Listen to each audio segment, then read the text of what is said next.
השלום, אלי מנדה בן עזיזה, שניאור זלמן בן הרחמונה. Et aussi, Hillel Eliaou Ben Moshe. Rachel Batalia. Ok, on est arrivé à la Mishnah. En bas de la page, Aïn Chet Amud Aleph. Hamotzi. Encore une fois, le sujet, on reste dans le même sujet.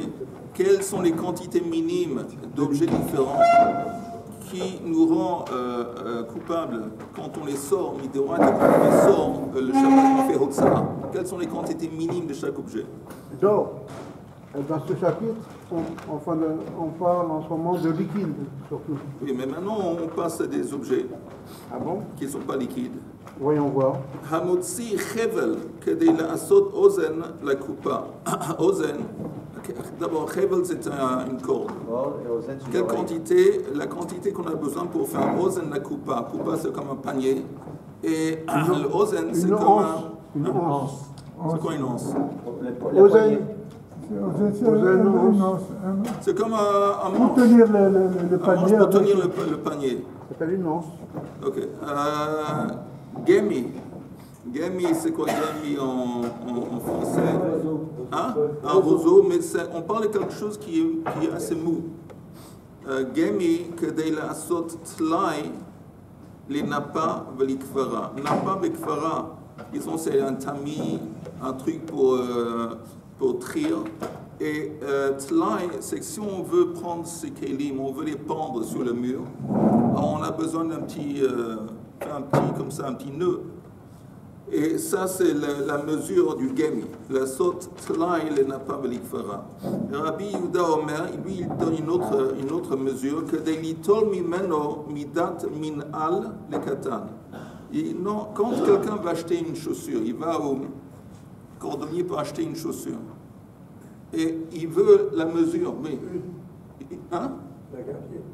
Non, ça peut être deux aussi. Mais alors, pour mesurer, il prend un petit morceau de ce roseau et il le coupe en fonction de la taille du pied. Après, il apporte ça au magasin, il dit, ça c'est la taille de la chaussure que je veux. On prend la largeur aussi. Oui, ici on parle de la longueur, mais la longueur, encore une fois, d'une chaussure d'un katan, d'un enfant, donc c'est assez petit.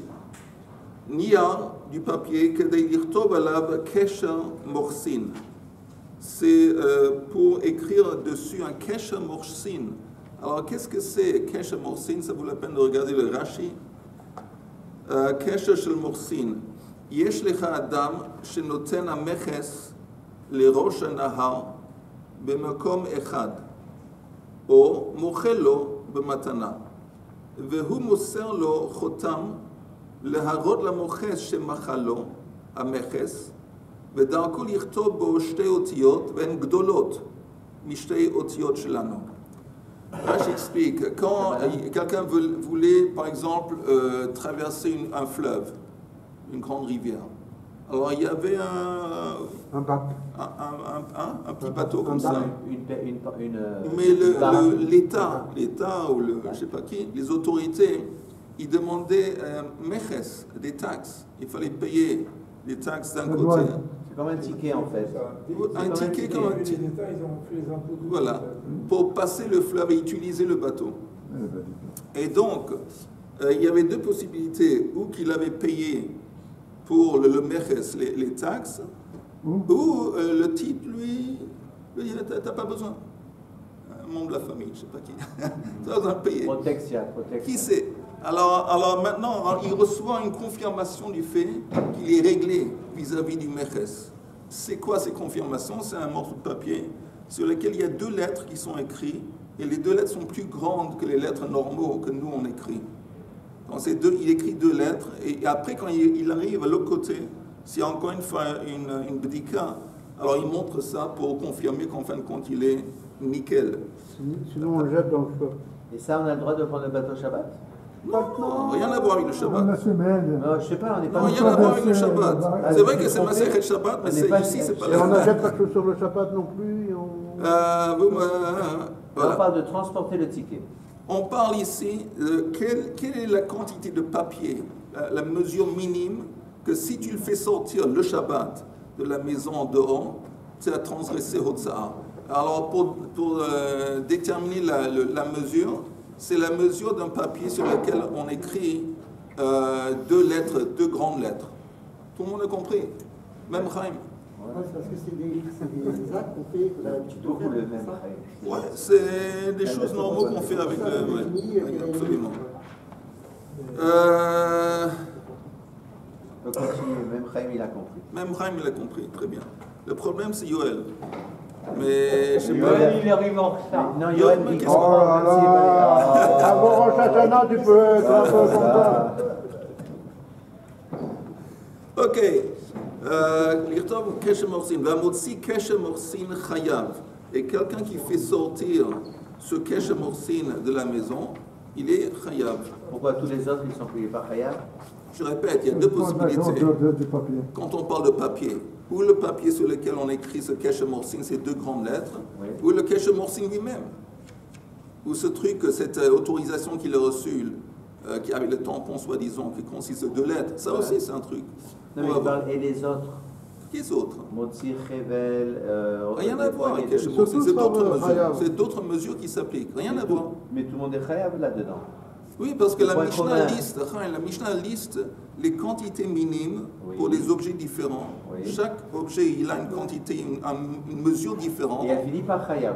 Et oui, et c'est Donc, pourquoi pour ces mesures nous indiquent le chet de Hotza'a. Si tu as fait sortir cette mesure, cette quantité en dehors, alors là tu as transgressé Hotza'a. Si c'est plus petit, non. C'est tout de même interdit des Rabbanan, on ne pas tout dire right. Est-ce que c'est permis de traverser le lac le Shabbat? Avec son ticket, là, avec des Non. grosses lettres. Le ticket, Shabbat. Non. Parce que d'abord, le ticket, on écrit le ticket, il y a 2 lettres. Il y a des rivières où il n'y a pas de ticket. Ah, s'il n'y a pas de ticket, est-ce que tu peux prendre un petit bateau comme ça Pour traverser. et ça ne marche pas avec un moteur? C'est un truc. il n'y avait C'est pas de moteur pourquoi avant. le moteur. Et simplement aller. Normalement, ça devrait être interdit. Normalement, Pourquoi? Pour la même raison que c'est interdit de nager. Des Rabbanan. Les Rabbanan disent que c'est interdit de nager dans une piscine, un truc comme ça le Shabbat. Pourquoi? Bon. Avant le Shabbat. Pourquoi? Parce Parce qu'on a peur que tu vas construire un bateau. Construire un bateau dans la piscine. Non, Parce que, à l'époque, les gens qui voulaient, quelqu'un qui veut flotter, quelqu'un qui veut naviguer, quelquefois on se construisait un truc primitif, un morceau de bois, un truc, et on dit si les gens s'habituent à nager, bien c'est évident, ils se construisent un petit bateau. Non, mais arabe. Mais ça, non, sans rigoler, ça c'est une des raisons. Il y a une autre raison aussi, c'est qu'on a peur que quelqu'un qui est dans un étang ou dans une rivière, il va éclabousser de l'eau, et il va faire sortir l'eau de la rivière ou de l'étang ou de la piscine en dehors. Et parce que dehors, c'est fort possible qu'il se rechoute à Rabbim. L'eau, il a un statut de carmélite. Et des Rabbanan, on ne peut pas transporter quelque chose d'un carmélite à Reshut Rabbim. Donc ça, c'est plus ou moins les 2 raisons pour lesquelles c'est interdit de nager. Des Rabbanan, ce n'est pas dit right et c'est permis de nager le Shabbat. Des Rabbanan, c'est interdit. Mais on peut, avec la serviette aussi, c'est... Quelle serviette? On utilise la serviette pour se sécher. Et alors, mais on parle de quelqu'un qui nage, interdiction de Oui, nager. mais il risque de d'essorer la serviette. Oui, mais c'est rien, notre sujet, c'est de nager. Non, C'est pas se sécher. traverser une rivière. Et alors, Quand je suis si tu ne traverses pas dans un bateau, tu vas nager avec tes habits, c'est ça que tu racontes? Non, dans un bateau, mais sans nager, tu nages pas. Pourquoi les habits se sont mouillés? Qui parle de mouiller? Il a posé la question. Une serviette essorée. René, il a posé la Non, parce qu'on question. a parlé de la piscine. Non, René, il a posé la question, est-ce qu'on peut traverser une rivière avec ce petit bac le Shabbat? D'abord, C'était sa question. la réponse Disons est... qu'il n'y a pas de ticket, il n'y a pas de... La réponse, si c'est le petit bac que pendant la semaine on utilise pour payer des taxes, même si Non, le il n'y a pas Shabbat... de bac, c'est il y a pas- gratuit. Ah, attends, C'est gratuit. même si c'est gratuit, ce serait interdit. Parce que Ah, c'est le alors, petit d'accord. bac que normalement on utilise la semaine, et c'est un truc, c'est un n'utilise implément pas le de commerce. Un truc pour lequel normalement la semaine on dépense l'argent, donc le Shabbat Non, c'est c'est interdit. un truc gratuit. Mais si c'est un truc qui n'a rien à voir avec des taxes, jamais pendant la Oui. semaine on fait ça. Alors j'ai dit, il me semble que prendre un petit bateau ça risque d'être un problème, de la même façon que nager, c'est un problème. Mais en attendant, on a le droit de prendre, disons, il y a une croisière. On a le droit de prendre le bateau avant le Shabbat. Et là, il n'y a pas de problème d'être dans le bateau pendant le Shabbat. Il ne faut ni monter ni descendre le Shabbat. Ouais, à condition qu'il À condition qu'il rentre dedans avant le Shabbat. non, que le bateau non plus n'avance pas. Non, non. Ah si, pour aller d'un pays à un autre, tu peux prendre le bateau. Attends, avant. s'il fait une escale, Shabbat, j'ai pas le droit de sortir du prends un bateau. bateau, tu prends une croisière. Moi, j'ai pas le droit. Tu rentres dans un bateau le jeudi. Ouais, Maintenant, le bateau, il est en mer le Shabbat. Il n'y a pas de problème. pour un mois. Ah, c'est un problème. Non, c'est pas un Si problème. si le conducteur il est juif, c'est un problème. Ah, c'est autre chose. Il est juif, c'est pas ton affaire. Toi, tu sais pas qui est le conducteur. Non, c'est vrai que tu vas pas faire une enquête qui est le conducteur et qui est une croisière, mais c'est pas une croisière de juifs. C'est pas un truc où le bateau appartient à des juifs. C'est un bain de croisière comme ça. Et si c'est organisé par Mano Sapano? Moi, je propose qu'on retourne à la Mishnah. Moi, j'étais avec la Non, parce que piscine. ça me donne une envie tout à coup, J'étais la avec la croisière. piscine. Je suis dans un hôtel, l'hôtel de l'appart, où je suis chez mon copain qui a une piscine privée. En quoi je fais carmélite et Shudayachid? Je t'ai C'est tout dit. à lui. L'eau, c'est à lui, le robinet, Rien c'est à à lui. voir avec à qui appartient l'eau. Je te Non, mais répète, la c'est la piscine. dernière fois que je répète ça. Oui, Il y a vas-y. deux interdits Rien de pour moi. Rabbanan pourquoi on ne peut pas nager dans une piscine. C'est des Rabbanan. Deux interdits. Un, parce qu'on a peur que s'il y a un rebord, à sa condition que la piscine ait un rebord, s'il y a un rebord, on a peur que tu vas éclabousser quand tu nages ou quand tu ne sais pas quoi. Et en faisant ça, tu fais la piscine, elle a un statut de en carmélite. Alors, normalement, en dehors de la piscine, en dehors de l'étang, de l'eau, c'est Reshut Rabim. Alors, tu as fait passer de l'eau. Non, Yachid. Non. Ah, moi, je te dis Yachid, là, maintenant. Alors, Ça on change va pas rien. faire. Si ça change. Il y a un truc, tu entends, Chaim. Il y a un principe qui s'appelle l'eau-ploug. L'eau-ploug, ça veut dire on ne fait pas de distinction. Par exemple, il y a un interdit d'être seul dans une pièce avec une femme. Ça s'appelle yichud, l'interdiction de yichud. Tu ne peux pas être dans une pièce fermée avec une femme. Alors toi, tu vas dire, ok, mais j'ai une belle-mère, elle a 80 ans. Il n'y a pas de problème d'être seul avec ma belle-mère dans un... Peut-être tu risques la tuer, mais tu es dans une pièce avec ta belle-mère à 80 ans, il n'y a pas de problème.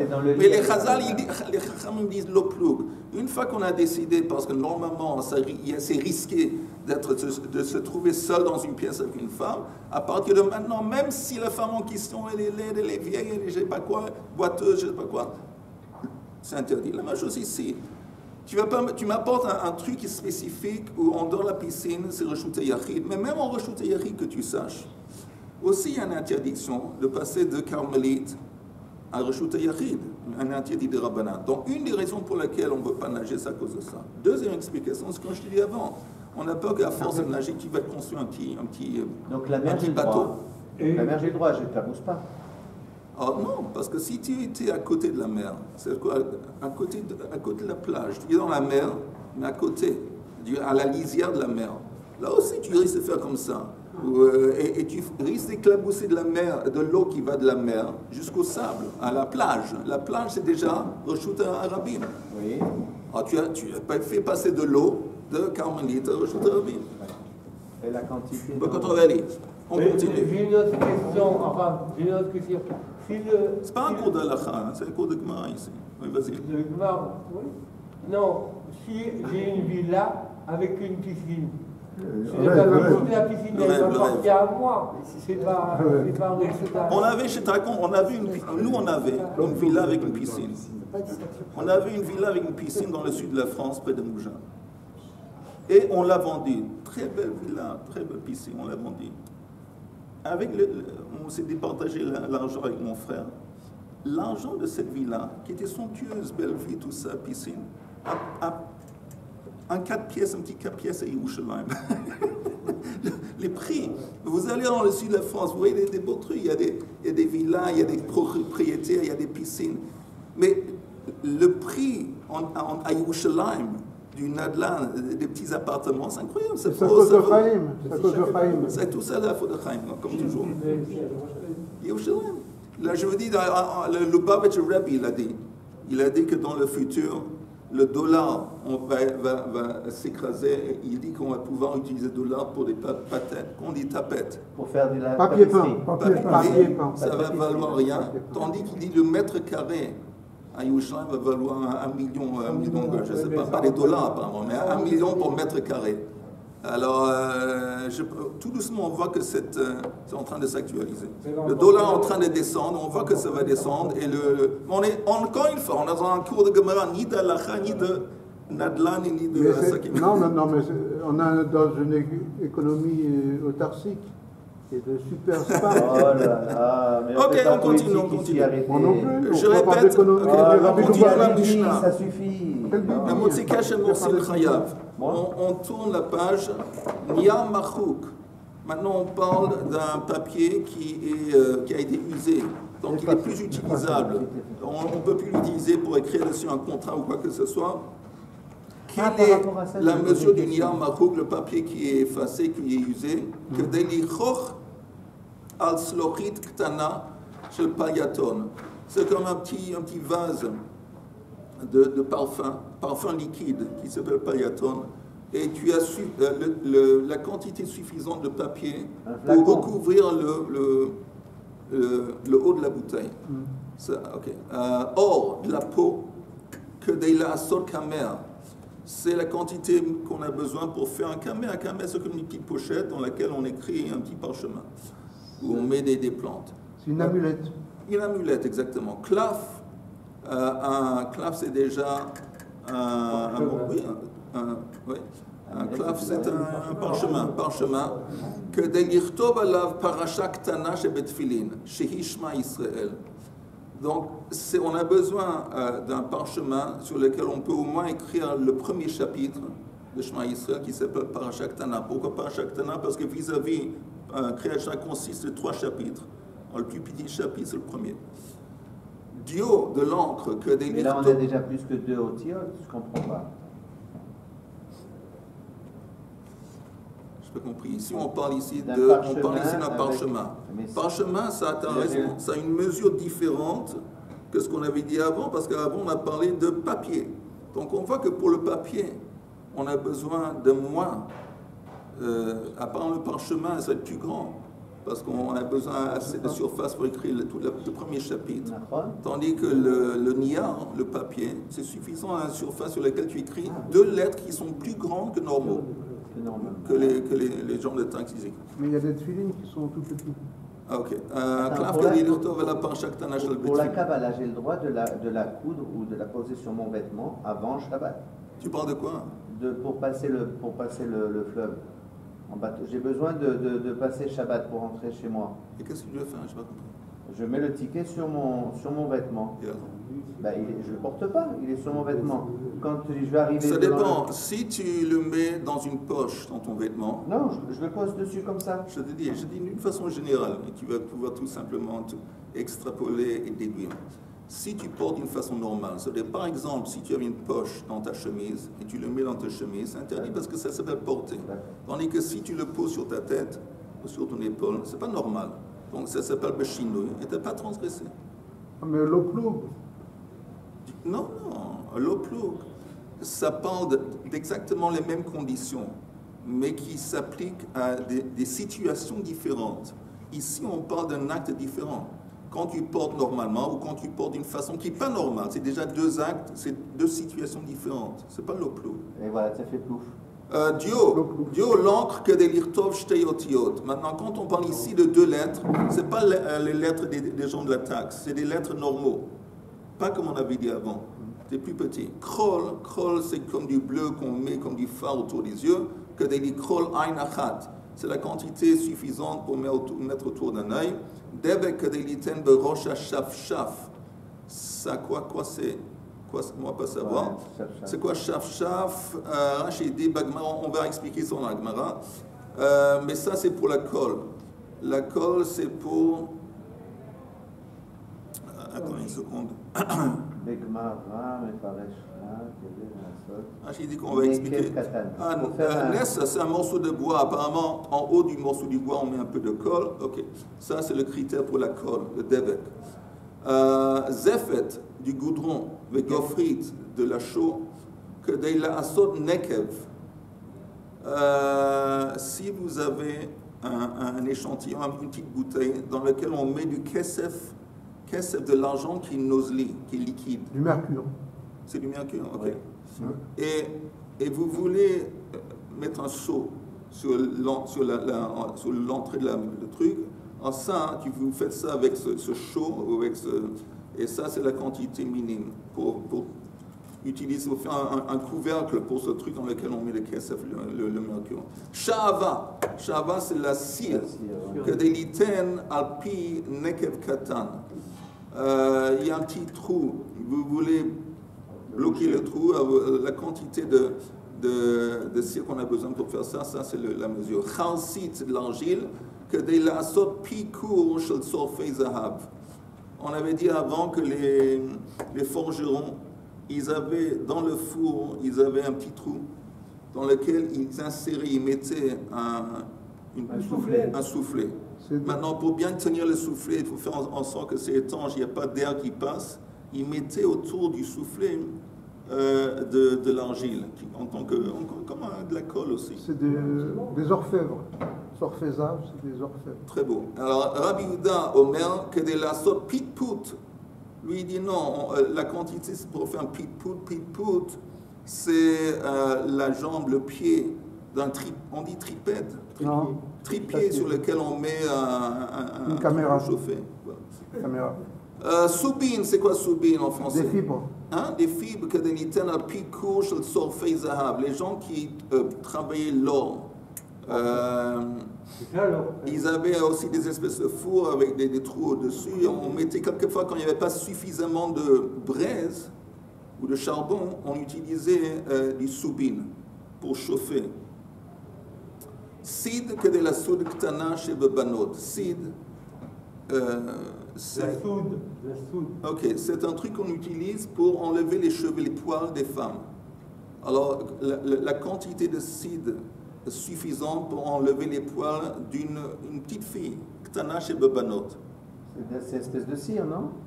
La Ok. soude. Ouais, machin que c'est. Rabbi Yehuda Omer, que de la sorte kilkal. C'est quoi kilkal? Je sais pas. C'est pas marqué dans le Rach, il dit pas qu'est-ce que c'est kilkal. C'est qu'il coule, moi, il y a marqué. C'est pour abîmer. C'est pas kilkal d'abord, c'est kilkul. Mais Ça c'est pour enlever les cheveux qui peut-être se trouvent sur le front. On mettait comme ça une pommade sur le front des femmes, je sais pas, pour travailler la peau. Rabbi Nechem Yomer que de la soude undefi. On va en parler. Ok, ça c'est la Mishnah. On arrive à la Gemara. Chevel, on avait parlé de la corde. Alors la Gemara demande la question suivante. Chevel nami li chayev que de la sot tlai le napa velikfara. Quand on a parlé de la mesure pour la corde. On avait dit la corde, c'est la mesure était pour quoi faire? Comme un manche pour le panier. Pour une anse pour le panier. Tandis que quand on a parlé des roseaux, on a dit que c'est beaucoup plus petit, que tu attaches ça à, disons, un tamis et tu l'attaches au mur. Donc c'est pour faire un petit cercle comme ça, que c'est beaucoup moins, c'est une quantité plus petite. Et la Gemara demande pourquoi on n'a pas donné la même mesure à la corde, comme une corde pour faire un nœud et pour attacher le clé au mur. Pourquoi aller à une mesure qui est plus grande? Okay, dans les mots de la Gemara, Chevel nami les chayev que de la sotla pour faire un nœud les napav l'ikfara pour le sotami. La réponse est kevan de charik bemana lo abdei inche. Parce que les cordes, ils ont tendance à être dures. Et si tu attaches une corde à un clé, ça risque de le gratter, de l'abîmer. Et, il rentre en contact, il est dur, il risque de faire des sritotes. Et donc ça c'est la raison pour laquelle on ne va pas utiliser, la corde c'est pas un bon candidat pour attacher à des ustensiles. Tanoura banane. Il va rayer quoi? Il va rayer le clé. Tu attaches le truc à ce clé. Maintenant, nous on a dit un panier. Un panier c'est fait d'osier. Fait de feuilles, de plantes, de je sais pas quoi. Mais ça va passer, il n'y a pas de problème qu'on va esquinter le truc et la corde. Tandis que des kélim, comme un tamis, il y a tout le monde, c'est fait d'argile, c'est fait de bois, c'est fait de je sais pas quoi. Ça risque de s'esquinter quand tu entres en contact avec la corde qui a tendance à être dure. Tanoura banane. Hutsin, c'est quoi Hutsin? C'est ou des feuilles de palmier. Oui, ils ont des feuilles de papier. Alors, Hutsin, que de la sorte ozen, les salk fifa mitzrit. Encore une fois, c'est pour faire une anse, un panier de fifa mitzrit. Aussi, c'est fait de morceaux de palmier, de feuilles de palmier. Siv, c'est quoi siv? Siv, Rachidi, vadilit, shegadal saviv adekel kain malbouch nikrach svivota veola. Siv, vous avez un tronc de palmier. Autour du tronc de palmier, vous avez comme de la laine. Cette espèce de laine qu'on trouve autour du tronc, ça s'appelle siv. Alors, quelle est la quantité minime de siv? C'est au moins que des liten alpi mashber katan le sanen et ayin. Quelquefois, vous avez un entonnoir. Hein? Mashber, c'est un entonnoir. Oui, alors vous avez un entonnoir et vous allez verser du vin de l'entonnoir dans une bouteille. Et vous les empêchez, vous les filtrez, empêchez que les détritus rentrent dans la bouteille. Alors vous mettez une quantité de sieve et pour agir en tant que filtre. Et donc la quantité de sieve pour mettre sur la bouche de l'entonnoir, ça c'est la mesure. Iten alpi mashper katan les sanen et ayin. Les sanen c'est filtré. Revav. Que de la sourtara ispagine. Revav, c'est une graisse, c'est de la graisse. Qu'est-ce qu'on fait avec cette graisse? Shuman au shemen.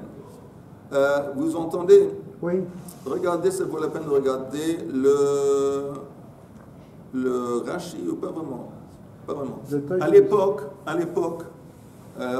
comment on cuisait le pain, on mettait la pâte.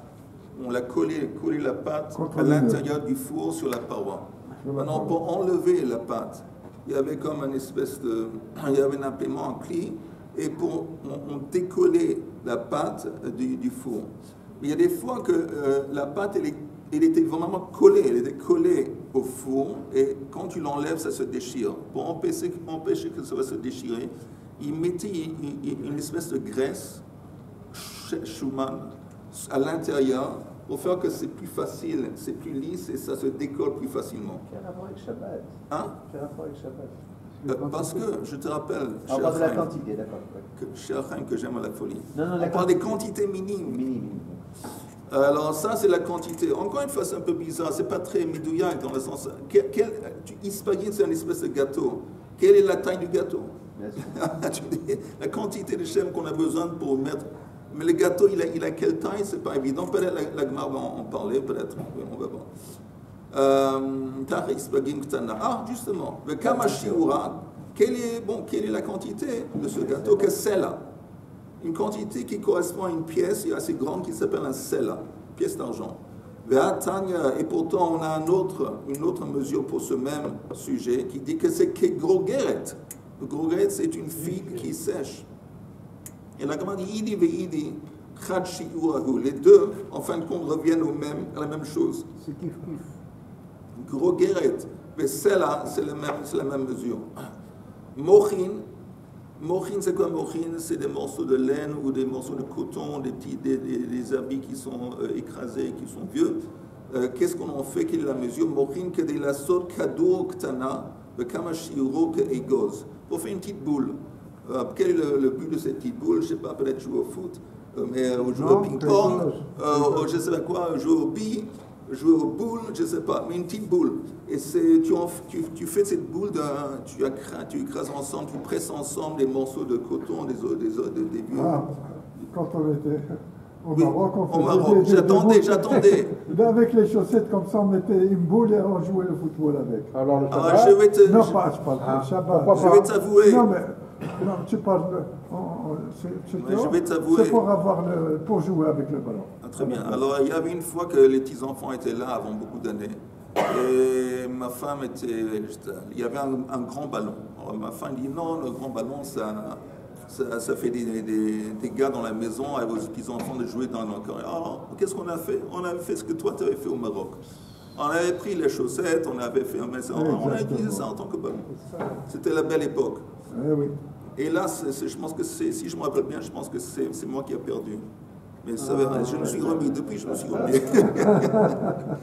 Ok. On est où? On est Égoz. Kégoz. De Kamachiure, Kégoz, c'est-à-dire oui, ce petit cadeau, alors en fin de compte, ça correspond à Égoz, ça doit être tout petit. Ok, on avait Nia que des Lirtov Alav Keshem Orsin. Alors, Yoel, avant que tu étais venu, on s'est permis d'apprendre un petit peu. Et Keshem Orsin, c'est quoi? C'est que quand il y a un petit bateau qu'on utilise pour traverser un fleuve, alors, le bateau il était construit par les autorités et ils prenaient des taxes. Alors, si tu vas aller d'une rive à l'autre, et tu avais peut-être comment on dit, tu avais du... Protection. Non. Des taxes à payer? Non, oui, mais sur quoi? Tu avais des choses avec toi. Comment on dit? Tu avais des sroras. Comment on dit sroras? De la marchandise. Tu avais de la marchandise. Alors, tu payais de la taxe au premier. Alors, ils te donnaient comme un papier sur lequel était imprimée une autorisation. Ça authentique que tu as en effet payé les taxes. C'est un ticket, en fait. C'est comme un ticket. Et ça s'appelle Keshem Orsin. Ça consistait en fin de compte d'un papier sur lequel il écrivait 2 grandes lettres. Alors, il traversait la rivière. Et s'il y a quelqu'un d'autre qui te dit que tu as payé, il montrait le Quand on dit 2, ça veut dire à partir de 2. Non? Quand on dit 2, ça veut dire minimum 2. Ça peut être 3 ou 4. Oui, mais s'il y a 3 ou 4, c'est aussi interdit. Non, ça c'est plus fort raison. Les seuls shiurim qui nous intéressent, c'est minimum. C'est à partir de quelle quantité, le minimum. Alors, Tana, Kama Keshem Orsin. Quelle est la taille de Keshem Orsin? On dit 2 lettres. Urominu, et on apporte apparemment une contradiction. Amotsin Niyar Chalak. Si quelqu'un fait sortir un papier qui est propre, vierge qu'on n'a pas encore utilisé, Im Yeshbo Kadei Lirtov Shtei Otiyot Chayav.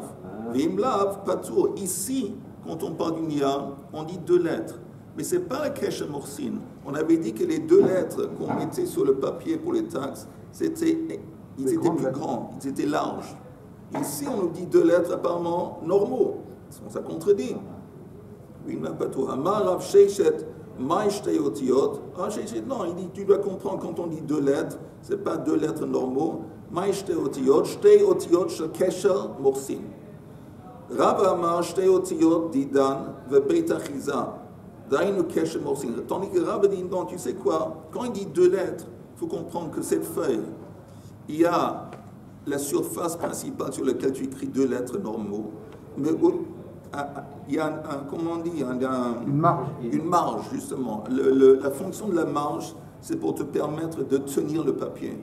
Et il tenait pas le papier au milieu de peur qu'ils vont nuire l'écriture. Donc il tenait ça par la marge. Donc il dit, de toute façon, tu peux dire que c'est 2 lettres normaux, mais ils sont accompagnés par une marge, et ça revient au même. C'est comme 2 grandes lettres. C'est ce que Rab dit. Ça nous donne toutes ces mesures, c'est par rapport à quoi? C'est de rapport à les Mishnayot qu'on est en train d'apprendre. Ils parlent de l'interdiction de Hotsa'a. Maintenant, Midoraita, quand tu fais sortir quelque chose et pour transgresser ça, ça dépend quelle est la quantité de l'objet que tu sors. Et chaque objet, il a plus ou moins des mesures différentes. Et la Gemara dit, Rav dit ce qu'il dit, on apporte une kushia. Meitive, Amotsin Niyar Machou, quelqu'un qui fait sortir un papier cahier effacé, Veshtar Parua, ou un contrat qui a déjà été repayé. Im Yesh Beloven Shelo, s'il y a dans la marge que des Lirtov Shtei Otiyot, une surface minime dans laquelle on peut écrire 2 lettres normaux, ou Bekulo, ou si la surface du papier entier, il est suffisant, lichor al pitzlochit ktana shel paliaton, suffisant pour recouvrir une bouteille de ce parfum qui s'appelle paliaton. Alors ça, c'est la surface chayav. V'imlav patur. Alors la Gemara dit, Bishlam, ça marche, les Rav Sheish et Damar, Maï, Shte Otiot, Shel Keshem Orsin, Shapir. Celui qui a dit que quand on parle de 2 lettres, c'est toujours quand on parle de 2 lettres dans le contexte du papier, c'est 2 lettres qui sont grandes que les gens de la taxe ils écrivent en tant qu'autorisation. Alors ça marche, l'idée que la marge elle est assez grande pour écrire les 2. Mais elle a les Rav Damar, Shte Otiot, Didan, Ve Beit Achiza, Dainu Keshem Orsin. Rav dit que quand on dit 2 lettres, c'est 2 lettres normaux, il faut ajouter la marge. Alors, si tu penses que Rav dit, tu l'appliques à cette boîte, ça ne marche pas tellement bien. Je n'ai pas tout à fait compris, mais il est en train de dire que quand tu me dis, tu me parles de la surface, la marge. Mais selon Rav, la mesure c'est 2 lettres normaux plus une marge. On n'a pas besoin de plus d'une marge parce qu'on parle d'une marge. Donc, pour Rav, apparemment, c'est une kushia. On continue. Tanora Banan. Hamotzi Keshem Orsin, ad shelo herao la moches chayav. Comment on appelle ça? Cette vérification ou contrôle. Ce contrôle, ok? Alors, tant qu'il n'a pas utilisé pour le montrer à quelqu'un d'autre, ça a une importance. Si ça a une importance, alors tu transgresses quand tu le fais sortir dans les mots. Misheherao, Keshem Orsin, ad shelo herao la moches, tant que tu n'as pas montré au titre de la taxe à l'autre bout de la rivière, il est important parce que tu en as besoin. Alors tu es chayav si tu le fais sortir. Tandis que Misheherao la moches, pas tout. Mais une fois que tu l'as montré, tu as en fin de compte confirmé que tu as payé, tu l'as montré. Alors il n'y a plus d'intérêt à ce truc. Parce que tant que tu n'as pas fini ton transport, tu es obligé de non, il a fait. Il a traversé la rivière. Il est arrivé au 2e type et il lui a montré, tiens, regarde, c'est la preuve, c'est le morceau qui démontre, qui prouve que j'ai payé. Oui. Alors une fois que tu as fait ça, ce morceau de papier, il ne vaut plus rien. Oui. Alors une fois que tu as fait ça, et si tu prends ce papier, un Shabbat, tu le fais sortir, comme ça n'a pas d'importance, il n'y a pas d'affaire, pas tout. Maintenant, on a une marloquette, parce que Rabbi Yehuda omer af mishehera ou la moches chayav. Il dit non, même après que tu l'as utilisé, néanmoins tu es chayav. Ça veut dire que ça reste important. Pourquoi ça reste important? Alors la Gemara demande, elle dit, quelle est la différence entre ces 2 opinions? Mai beinayu. Amara baya ika beinayu, il y a entre eux le cas suivant, rehite mursa. C'est quoi rehite mursa? Regardez le Rashi. Le Rashi à gauche, rehite mursa. Rehite, littéralement en araméen, ça veut dire courir.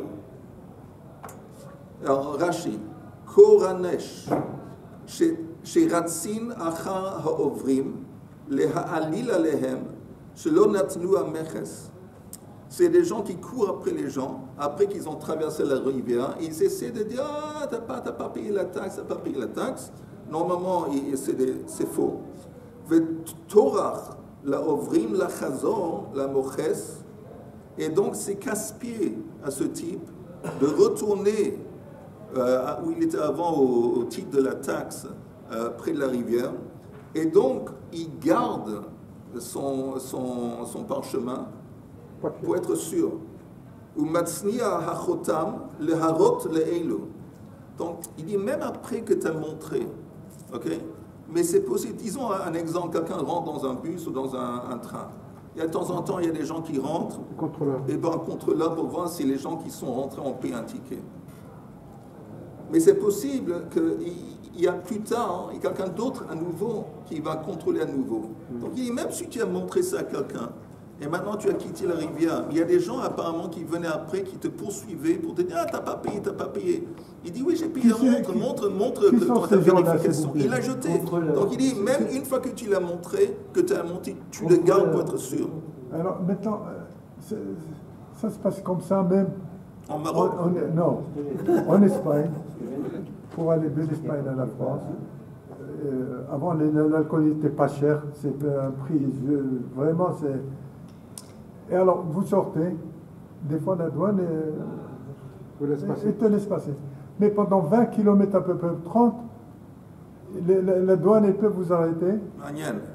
Ouais. Et il peut vous arrêter et puis faire un contrôle et pour voir si vous avez des alcools et tout ça. En dépit du fait que tu t'es déjà éloigné un peu, une vingtaine de Ouais, kilomètres. mais il reste à peu près 20 ou 12 C'est exactement de ça dont on parle ici. Il a fait. Mais attends une seconde. Dans la Attends une Mishnah, seconde, le Tanakh lo matznale, le hari de qui rahate batre hadar le gabé mochès. Il dit, la première opinion qui dit non, une fois que tu as montré au premier, tu peux le jeter, parce qu'il dit d'abord c'est rare. C'est rare ces gens qui courent après et t'accusent de ne pas avoir payé les taxes. En plus, si ça se passe, au maximum le type, il est prêt, il va retourner à l'agent de la taxe, et là, il va avoir recevoir une confirmation. Donc, c'est pas tout à fait nécessaire de garder ce truc pour plus tard, parce que c'est une éventualité de toute façon qui c'est rare. Là, on parle de quelqu'un qui est sahir, quelqu'un qui est employé. Non, non. Parce que quelqu'un qui Tu parles des taxes. il doit garder pour prouver Ah oui, ça c'est autre chose. Eh ben, donc ça a de l'importance. Ça c'est autre chose. On ne parle pas de ça ici. mais attends une seconde. Pardon. Dans la Mishnah, comment elle commence la Mishnah? Je parle du papier, Oui. la taille minimale du papier qu'on n'a pas le droit de sortir. Oui. Même si c'est pas un papier de Maurice ou de truc, un papier normal. Non, non. La quantité, De papier. c'est la surface de papier. La Oui, de surface ou un papier sur lequel ces gens de taxes, ils inscrivent ou ils écrivent les deux grandes lettres.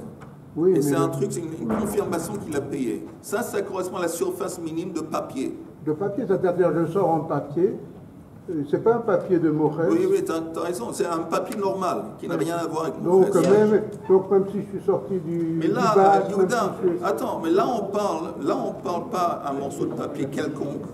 On parle de ce papier en spécifique qu'il a utilisé, qu'il a reçu de la taxe. On lui dit ce cash morcine, si en fin de compte tu l'as déjà montré pour confirmer que tu as payé, à partir de ce moment, il n'a plus d'intérêt, tu n'as plus besoin de ce papier. Si tu n'as plus besoin, il est plus important. Si il n'est pas important et tu le sors le Shabbat, il n'y a pas de problème, c'est pas tout. Mais Rabbi Yehuda dit non. Parce qu'en dépit du fait qu'avec ce morceau de papier en question, tu l'as déjà montré, il y a toujours le risque que plus tard on va t'accuser, on va venir, et tu le gardes. Donc s'il y a un intérêt de le garder, il préserve son importance, et donc même ce genre de papier, si tu le sors le Shabbat, tu peux être chayav. Chers collègues, c'était un plaisir inouï de partager ce moment avec vous. L'ined demain, même endroit.